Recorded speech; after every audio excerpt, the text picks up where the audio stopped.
नमस्कार।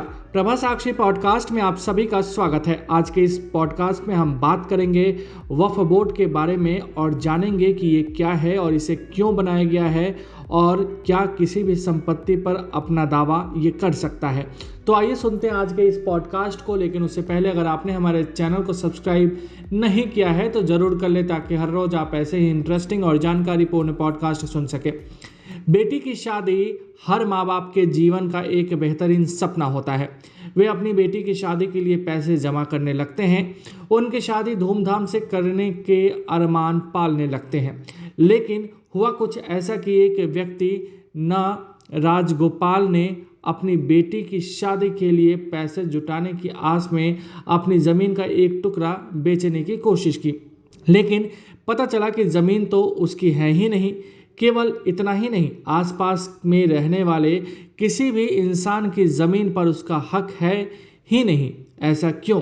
क्योंकि एक बोर्ड ने न केवल एक व्यक्ति बल्कि पूरे के पूरे गांव की ज़मीन को अपना बताया। ये कोई काल्पनिक कहानी नहीं बल्कि शाश्वत सत्य है। तमिलनाडु के तिरुचिपल्ली में एक बेहद अजीबोगरीब मामला सामने आया है।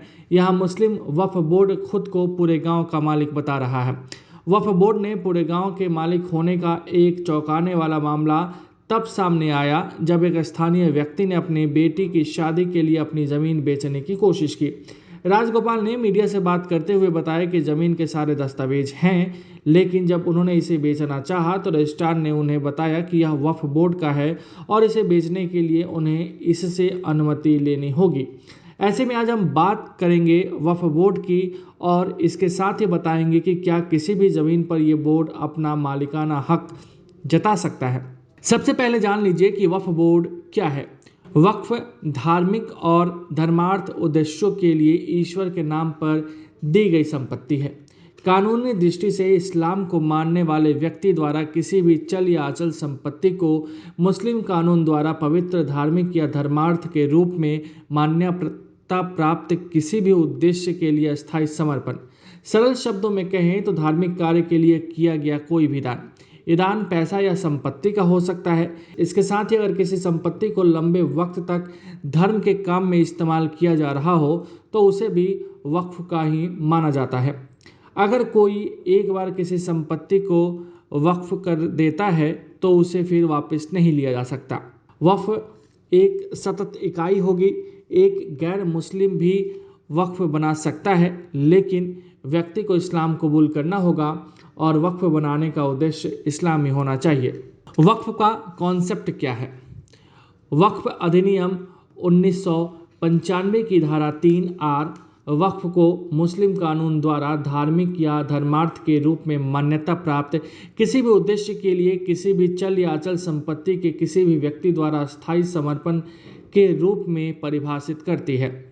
इंडियन टाइम्स की रिपोर्ट के माने तो सरल शब्दों में वक्फ एक संपत्ति है जिसका उपयोग धार्मिक और धर्मार्थ उद्देश्यों के लिए किया जाता है। इस्लामी कानून में एक वक्फ संपत्ति अस्थायी रूप से अल्लाह को समर्पित है और एक बार एक संपत्ति को वक्फ के रूप में समर्पित कर दिया जाता है। यह हमेशा के लिए वक्फ रहता है।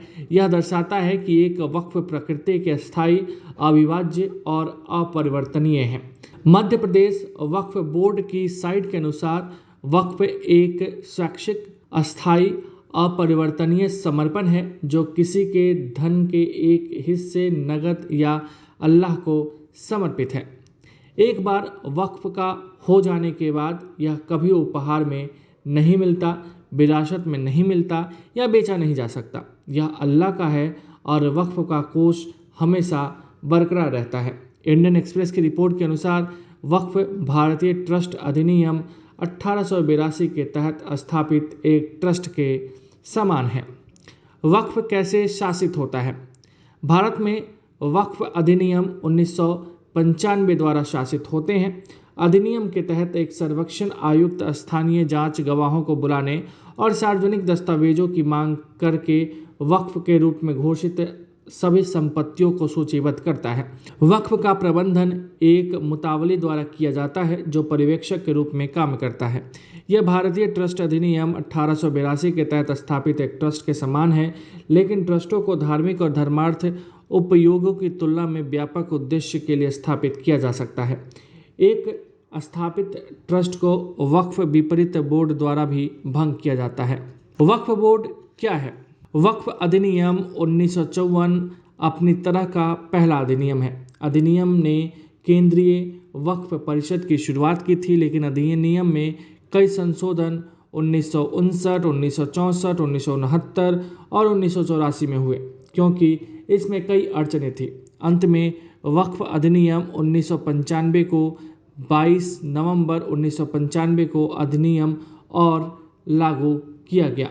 इस अधिनियम ने केंद्रीय वक्फ परिषद और राज्य वक्फ बोर्ड की स्थापना की। जब भी कोई भी मुस्लिम अपनी संपत्ति दान कर देता है तो उसकी देखरेख का जिम्मा वक्फ बोर्ड के पास ही होता है। वक्फ बोर्ड के पास दान दी गई किसी भी संपत्ति पर कब्जा रखने या उसे किसी और को दान देने का अधिकार होता है। वक्फ का काम देखने वालों को मुतावली कहा जाता है।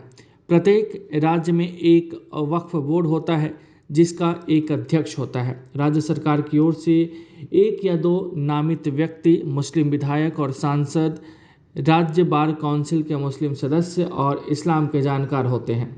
वक्फ बोर्ड के पास संपत्ति का प्रशासन करने और किसी वक्फ की खोई हुई संपत्तियों की वसूली के लिए उपाय के लिए कानून के तहत बिक्री, उपहार, बंधक, विनिमय या पट्टे के माध्यम से वक्फ की अचल संपत्ति के किसी भी हस्तांतरण को मंजूरी देने की शक्तियां हैं। हालांकि मंजूरी तब तक नहीं दी जाएंगी जब तक कि वक्फ बोर्ड के कम से कम 2/3 सदस्य ऐसे लेन देन के पक्ष में न करें। क्या किसी भी संपत्ति को वक्फ घोषित कर सकता है? वक्फ के अध्यक्ष के किसी भी एक तरफा दावे का कोई कानूनी मूल्य नहीं होगा या मुस्लिम समुदाय को बाध्य नहीं करेगा। वक्फ एक्ट 1995 की धारा 40 के मुताबिक अगर वक्फ को कोई ऐसा कारण लगता है कि यह संपत्ति वक्फ की है तो बोर्ड उन्हें नोटिस भेज सकता है। एक सवाल ये भी है कि क्या बोर्ड किसी भी संपत्ति को वक्फ घोषित कर सकता है?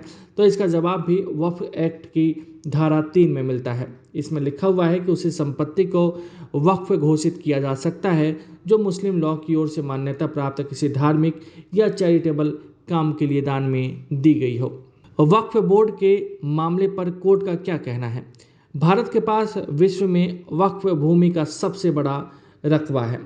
सच्चर समिति द्वारा 2006 में किए गए अनुमानों के अनुसार लगभग 4.9 लाख पंजीकृत वक्फ संपत्तियां हैं, जिनमें लगभग 6 लाख एकड़ भूमि शामिल है, जिसका अनुमानित बाजार मूल्य लगभग 1.20 करोड़ रुपए था। वक्फ संपत्तियों के रूप में अकेले महाराष्ट्र में 92,000 एकड़ जमीन थी।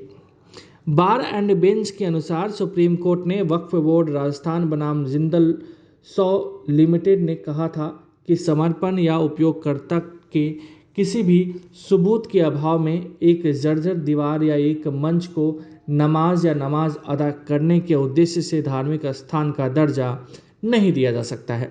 सुप्रीम कोर्ट के एक अन्य हालिया आदेश में कहा गया है कि धार्मिक और पवित्र उद्देश्य के लिए समर्पित भूमि राज्य में निहित होने से अछूती नहीं है। वक्फ बोर्ड अनुच्छेद 12 के तहत राज्य का हिस्सा है। बोर्ड के पास जमीन को वक्फ समिति घोषित करने की शक्ति थी, लेकिन इस तरह के किसी भी अभ्यास के लिए पूरी तरह से जांच और दूसरे पक्ष की सुनवाई की आवश्यकता है। वर्तमान मामले में अधिनियम की धारा 40 के तहत ऐसी कोई जांच नहीं की गई थी, इसलिए अधिसूचना को कानून में खराब कर दिया गया था। आज के लिए इतना ही। अगले पॉडकास्ट में किसी और मुद्दे पर देंगे विस्तृत जानकारी। जुड़े रहिए प्रभा साक्षी के साथ।